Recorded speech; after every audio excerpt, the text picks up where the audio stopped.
Hey, what's going on, everybody? Welcome back to the Chasing Dreams podcast with Charlie and Johnston. This is episode 127, and we both got to enjoy a lovely day today before recordings. The weather's been freaking awesome today. Yeah, sitting at 75 right now. Thank goodness the sun's down because, boy, did I get fried. Yeah, you sent me that picture, and it looks like you have a beautiful farmer's tan going on right now. Yep. I enjoy it, though. Which is a signal of getting a lot accomplished work-wise, I assume? Yes, sir. Lots and lots accomplished. That's always the frustrating thing for me is obviously I've been pretty adamant and vocal about loving what I do. But at the same time, it's difficult because when you work so much, you don't have time to work on things around the house that you need to work on. Right. So when you have a weekend and it's nice weather, I feel like, well, especially even if you don't have weather, to be honest, but especially when it's nice out, I feel like I'm playing like constant catch up with errands and things that I have to do around the house that never get addressed. Yeah, I 100% agree with that. So the kid's actually at her grandmother's this weekend. So I got to take advantage of the good weather and not advantage of not having her here, but, take advantage of it and get the garden all ready to go. So tomorrow morning I'll put some buttoning touches on that and we'll be ready to plant. So I'm excited. Do you think that snow is officially done by this point? No, I think we're going to get some next week from what the weather looks like. Not nothing crazy. I don't think we'll get any accumulation. The ground's too warm now, but I think we're going to get a little bit of cold weather one more time. For sure.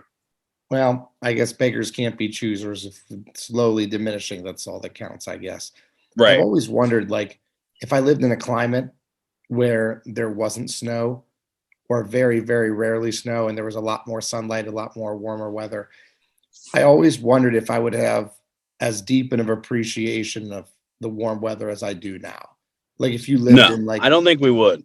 Yeah, like if you lived in like Florida or someplace, I don't know what your working definition of tropical is, but if you lived someplace like Florida where it was always warm, very sunny, I wonder if I would have, again, like that deep rooted appreciation for the sun and the warmth because you get it all the time. You almost get like desensitized to it where it's just kind of second nature to be in that environment. Right. Like I know my answer to this question I'm going to ask you, but I wonder if you did live somewhere where it was, quote unquote tropical, 70s, nice heat all the time. If you would get to a point where obviously I think it would probably take you a while, but would you get to a point where you were like, I kind of miss some cold and some snow, not a lot of it, but some of it. It's one of those questions where you can't really give definitive answer with much accuracy until you've been in that situation. But to be fair, I would probably say no. Because, really? Yeah, I don't think that I would. For me, the way that I see it is my body, I don't like cold weather, just temperature wise at all. Like I like being very warm. Like people make fun of me when they get in my car because I always have the heat on and my car will be like roasting, people say. Like it's like to the point where they're like, can you please turn the heat down in this car? So I've always liked that type of weather and that's the type of feeling.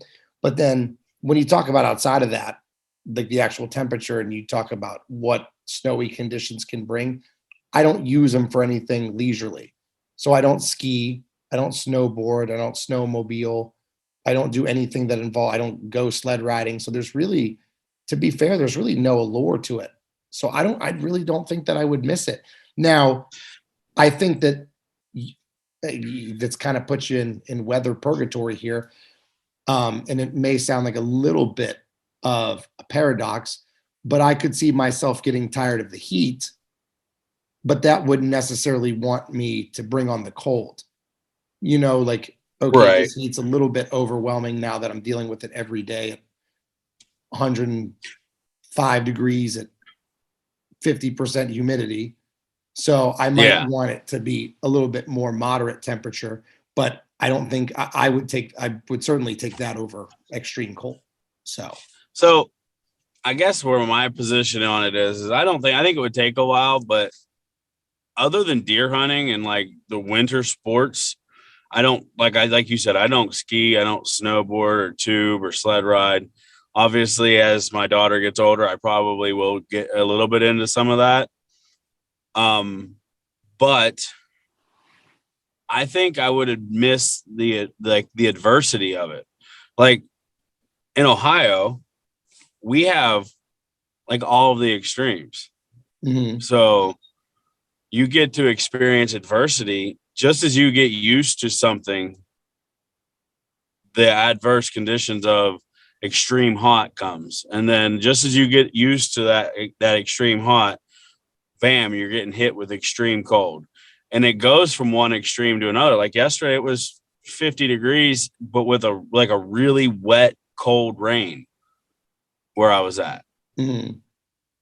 And today it was 75, almost 80. It was probably 80. I don't even know. I never even looked. I didn't have a chance to stop working all day. So I didn't see the actual temperature, but I know it was hot.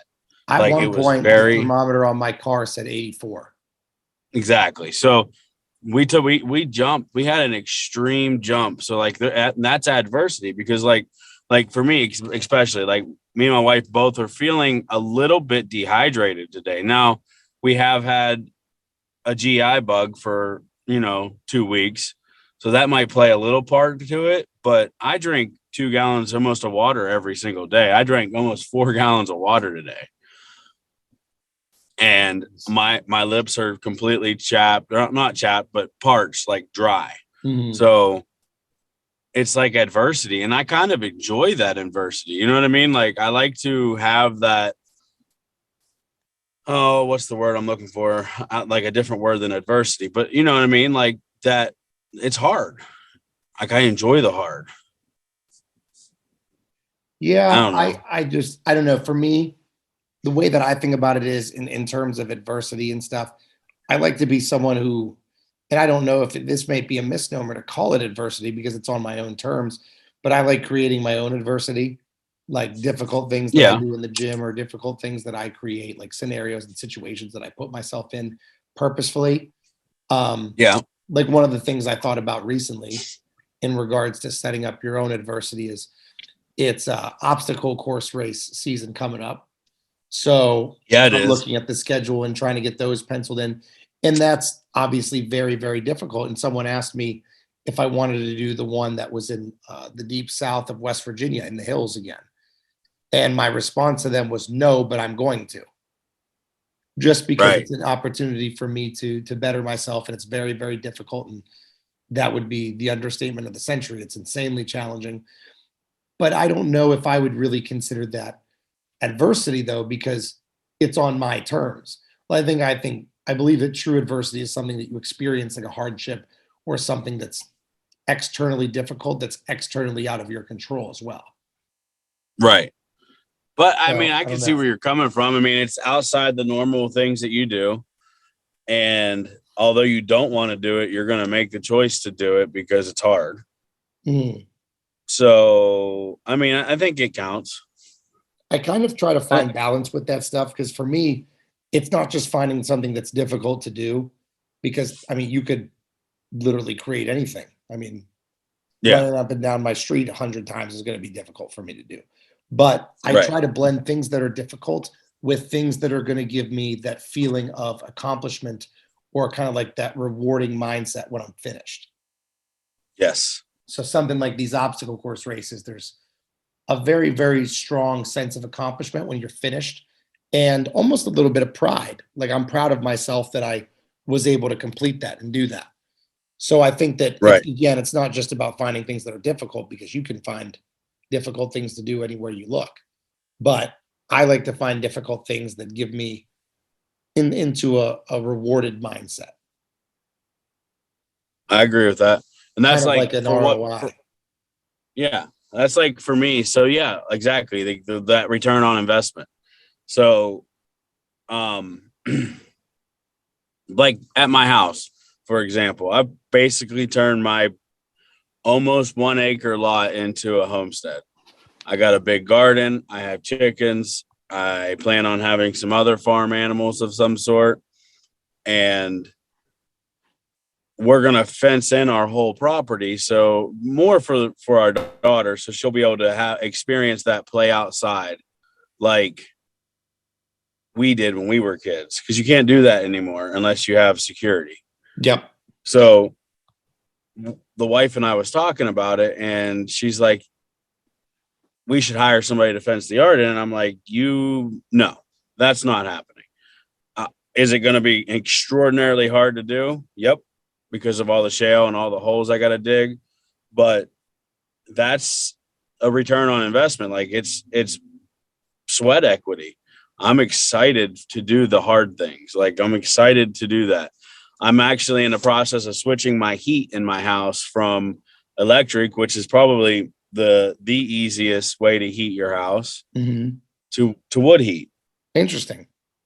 And wood heat to me is the ultimate return on investment. If I want my family to stay warm, I have to work additionally hard all year long to keep my house warm. Seems financially responsible to do that as well. Yeah, absolutely. But I really, obviously I've considered the financial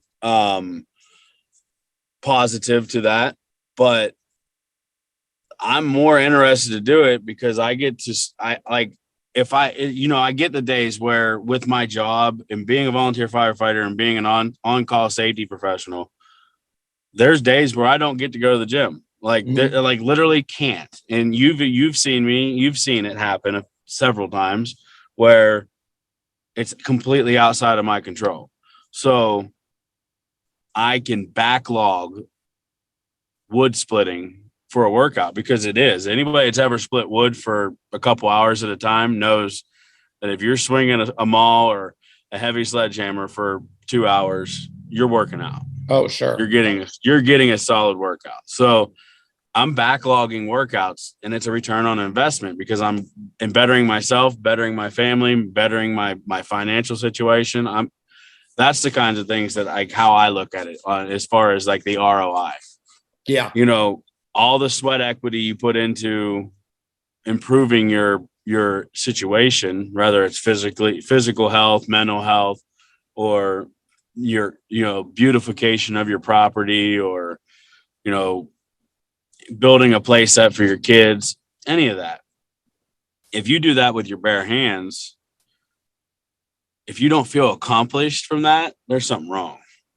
Yeah. In my opinion. Obviously, some people are like, I make enough money, you know what? I'm going to pay somebody and I'm going to feel accomplished that I made enough money that I didn't have to do that.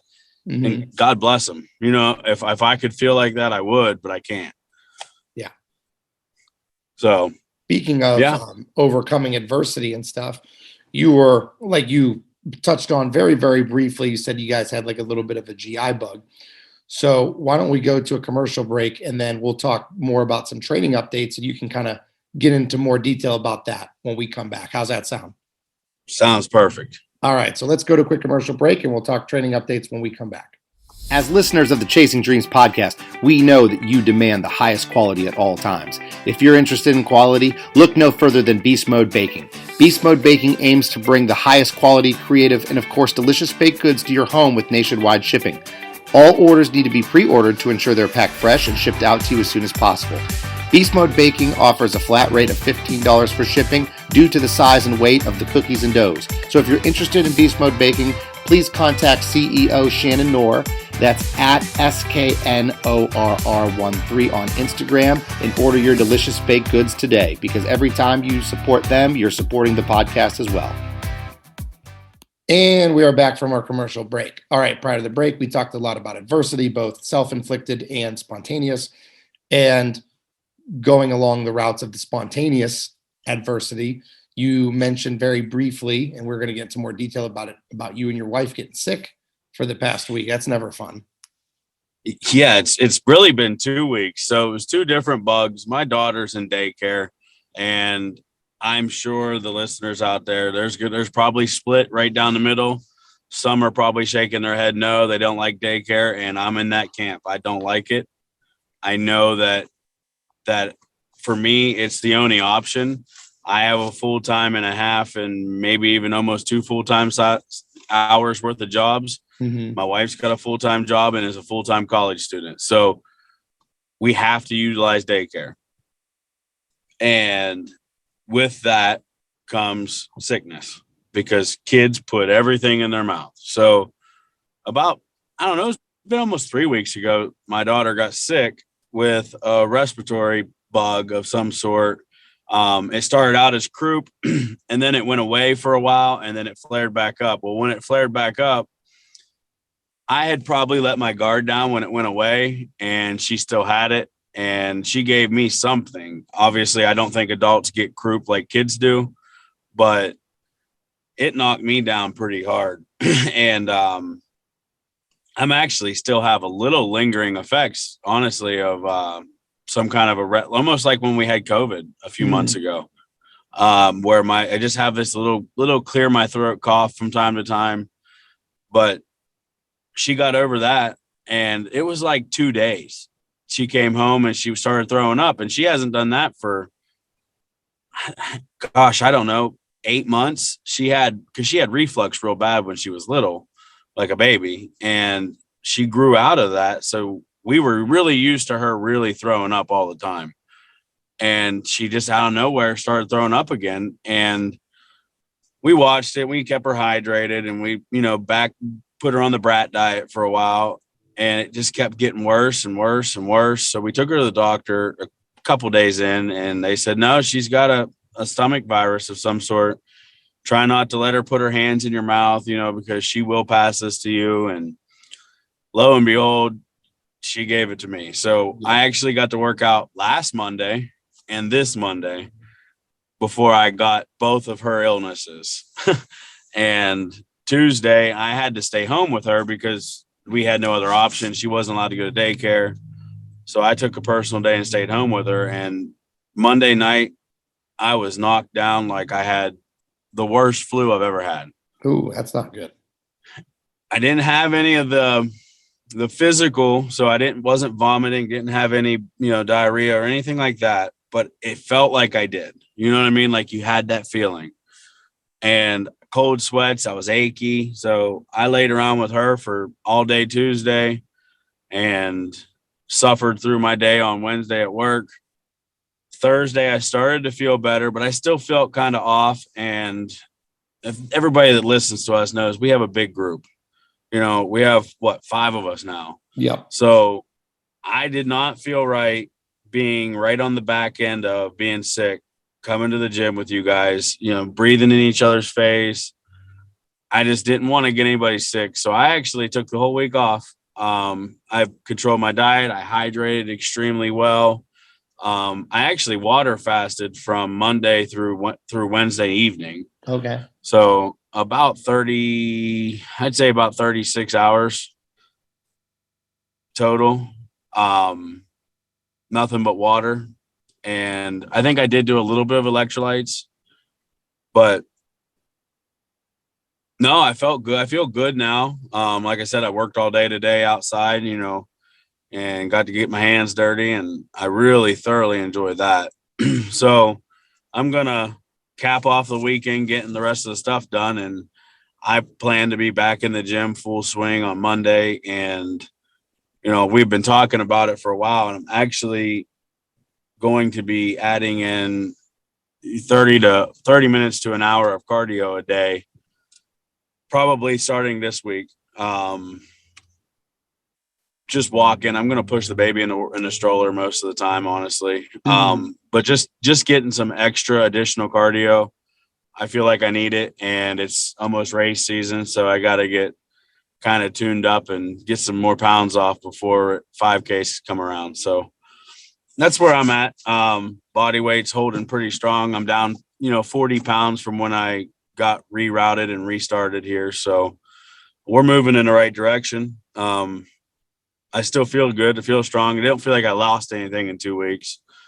So I guess only time will tell when I get back in the gym and we see where we're at. You know what I mean? Yeah, as long as you stay hydrated and you're eating decently, it like muscle tissue doesn't just fall off, contrary to people's belief systems often. So you usually retain a bunch of strength but it's good now that you're feeling back to normal. And it's a lot easier too when you mentioned doing the cardio thing. At least for me, I've always found it much more manageable mentally when it's nice out because I like doing Yep. cardio outside. I hate doing structured cardio or timed cardio inside on a treadmill or a stairmaster or a bike. It's so much Exactly. more. It's so much more meaningful and enjoyable when I have other benefits like getting outside, being in the sun, being in nature, and then being. It's hard to explain, but just a little bit more informal where I can Yep. do what I want to do. I could like today, for example, I wouldn't really categorize this as cardio, but I went and played basketball and shot hoops down at the park for probably a good hour and a half today, which was awesome that I had the availability in terms of free time to be able to do that. But it was great just to be outside. Now, the metabolic benefits I got from that were really secondary for me. But if I was looking to burn those calories on a treadmill, it would be much more monotonous and boring for me versus being able to go Absolutely. outside and do it that way. Yeah, and I think people lose sight of that too. You know, if you just do things that are naturally fun and get them outside and just stuff to get you moving, people like in a situation like for me where weight loss is imperative, you have to do it. They lose sight of just the fun part of it. Like just go out and shoot some hoops. You don't have to be a LeBron James and, you know, be a superstar, but, you know, shoot some hoops, throw a Frisbee. Any of that stuff is great for just getting moving, Yes. just get going. And it's a So lot more sustainable. yeah, exactly. Especially, yeah, if you're not looking to have super structured, just schedule quote unquote, I guess, playtime, right? Get outside and do something with your family or with your dog, or anything like that, or with some of your buddies, if you got some time, go shoot some basketball or throw a football, any of that stuff. We're never too old to do that, to me. And I'll be honest, if you're at the point where any type of whatever programming you're following, if you're not enjoying the programming you're doing right now, whether it's your It's the wrong one. cardio protocol or the strength training portion of it, or whatever your plans for exercise are, if you're not enjoying them, then you need to completely revisit them Yep. because that should Fix it. never ever be the case for anyone. Yep. Now, I guess, correct me if I'm wrong. I've never been there, but that last week of prep, it could be not as fun, right? Oh, certainly. Yeah. I guess I just wanted to put that context out there. I don't want to, but yeah, I mean, if you are in the prime of your training cycle or any of that, do what makes you happy and healthy. Mm-hmm. And that's something that I'm trying to get more, or not more better, because that's the worst grammar in the world. I'm trying to get better at continuously, is to do stuff that makes me happy and healthy at the same time. Which I think that there's a lot of overlap there, more than people realize. Like I was talking recently with someone about meal prep, and a lady I know has her own meal prep business, and her and I were discussing about how food doesn't have to taste bad because it's healthy. Now, Right. obviously, the more you do it, the more of a palate you're going to develop for those types of foods, even in a bland sense. But food can taste very, very good. Cardio can be very, very fun. There are so Yep. many different ways to program a healthy lifestyle in that there's essentially no excuse for not enjoying it because there's No pun always intended there, right? you're going to like. No pun intended there, right, boss? Yeah, of course. Yep. Just a subliminal plug, I guess. Right.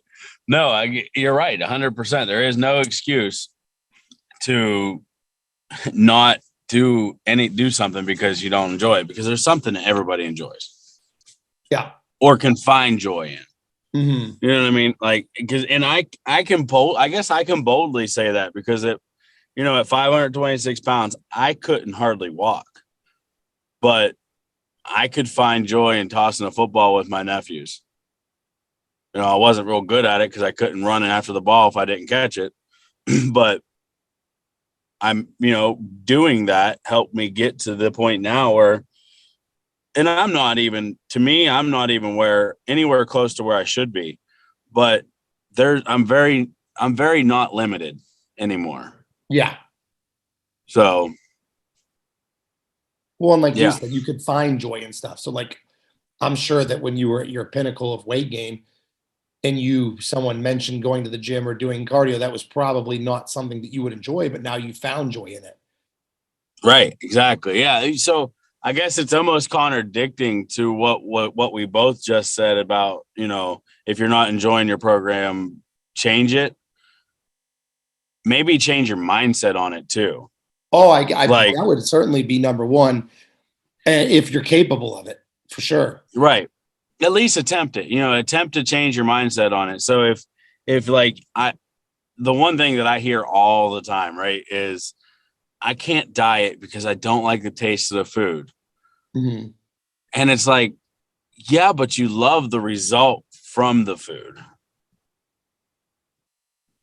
I don't know anybody that doesn't love to look in a mirror and look good. Yeah. You know what I mean? I don't know anybody that needs to lose weight, that doesn't love getting on the scale and seeing that number being 5, 10, 15, 20 pounds less than it was last week. No, I don't know anybody. I don't know that they exist. So it's all about perspective, right? You got to put your mind in the right spot, because at time, I think, forgive me if I botch this, but it takes 21 days. So it takes 21 days to build a habit, right? I've heard several And statistics on that, but I can't tell you the exact figures or what they spend. yeah, and that's where I'm at with it too. I go with the 21 days. If you do the same thing every day for 21 days, it's real easy to continue doing that. But it takes a lot longer to break your bad habits. So you got to keep doing it once it's easy to do it, so you don't start doing your old stuff again. Yeah, for sure. But It's very easy to fall back into those like self-sabotaging is the phrase we use. Those oh yeah, self-sabotaging ways. absolutely. Yeah, and I think And that like when it comes to that kind of stuff, um, the people that seem to make the most progress are the ones where enjoyment of the process and enjoyment of the results coincide. So if you have someone that likes the results of exercising daily or eating healthy foods, they like how they look. That's everybody, right? Like you said, everybody likes yeah, the changes that's going to elicit or the response that's going to create. The people that make the most progress are the ones that aren't saying, okay, I have to eat this because I like the way it makes me look, even though I don't enjoy it. The ones that are able to, experiment enough through trial and error and find ways to make healthy food taste good, or to find exercise variations that they like, or forms of exercise that they enjoy. Those are the people that make the most progress, because if you like something, you're going to do it with a lot more vigor and intensity. And then maybe even more important than that is you're going to do it consistently and frequently. right. Because I Agreed. mean, as well as I do that consistency kind of trumps all. Absolutely. And that's why I beat myself up so much when I miss several days in a row. Like if I string a whole week together where I can't get to the gym, and the only reason is a sickness or something, Yeah. it bothers me so bad. And because I know the benefits to being consistent. Rome wasn't built in a day. It was built over several months and years and a century of day in and day out, putting one block on top of the other. And when you talk So, about it from just from an observant point of view, I feel like if I have a client that works super, super hard, but the only amount of exercise they're getting is the one day they train with me a week, versus if I have someone who I see 3 days a week and this person doesn't work as hard as the other person, they kind of scale it down. They don't have great intensity. Um, Really, you're going to see generally more progress with the person who operates at 75% 3 days a week than the person who operates at 100% one day a week. that's right. So I Absolutely, think that's, like because you the said, the the biggest effort strength is there. compounds. What's that? The effort compounds. Yeah. I mean, because you can only do so much progress in one day, Mhm. but you can do more damage if you do too much in a week's time, but you can't make enough progress in one day to fulfill your whole week's worth of needs. Yep. I mean, I guess there might be a situation, if you're an Ironman athlete and you run an Ironman, obviously you probably have done enough for the week that week. But I don't even think them guys take that time off. They might take a day or two to recover, but too much time off is detrimental because we talked about this off the air the other day, yesterday, in fact, being sore, like with me, it seems like I have more time getting that fresh sore to go away because of the hit and miss that I've had recently. Yeah, it's like you're starting all over again, even though that's not really the case. Right. But your body doesn't know any different. Like your muscles don't understand like your mind does. And I think that is why some people have a difficult time with it. Because when Yeah. you're And being consistent, like you said, consistency is what's going to make things easy and build habits. And when things mhm, aren't habitual, they require thought and effort. So, like, right. I mean, we give effort at the gym, but it doesn't require thought, nor does it really feel like effort because you enjoy it, because we've done it for so long versus someone who's constantly, quote, restarting. They're going to have a very, very difficult time finding that consistency because every time they do it, it sucks. Right. Yeah. You gotta, and when it does suck, you gotta embrace the suck because the good's coming Absolutely. and just, stretch real good and shake it out and go back tomorrow. Because, I hear that all the time from people, people will tell me all the time, I went to the gym and I'm sore. So I took a couple of days off. All right. Check, I guess, but you're just going to be sore again. There's a difference between sore and fatigued. Hmm. Fatigued is when you need to take that time to recover, is when you're completely down and out and it's time to rest. That's when you have to listen. But sore is the new sexy. Come on. Like we gotta get after it. Yeah. And like I said, to kind of hammer that home, it's all about consistency. And that usually makes those bad feelings go away, so to speak. Right. Because I don't know about you, but I'm like constantly chasing the fatigue, right?